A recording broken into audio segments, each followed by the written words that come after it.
duk mutumin da yake da ciwon hawan jini ya lezamci abin da zan faɗa, insha Allahu wata ɗaya ya yi yawa zai rabu da shi da ikon Allah.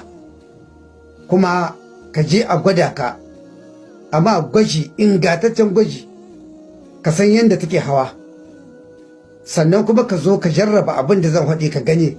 Idan ka yi wata guda ka koma wajen likitanka ka ce a sake jarraba ka gani. In dai magana ciwo ne na hawan jini, maganin a gidanka yake, ba wani magani ba ne mai wahala, ba shi da wahala. Kuma karka ga dan ba shi da wahala ka ji kamar a wannan ba ma sai kai ba. Ni dai na baka dama ka jarraba, ka jarraba. Bahaushe ya ce da jarrabawa jirgin sama ya tashi.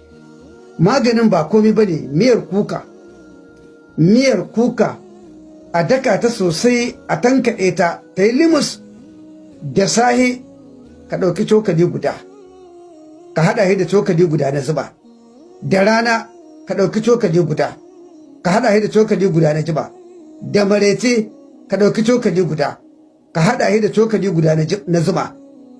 Wallahi ka yi tsawon wata guda kana yi, shine kwana 30. za ka bani labari.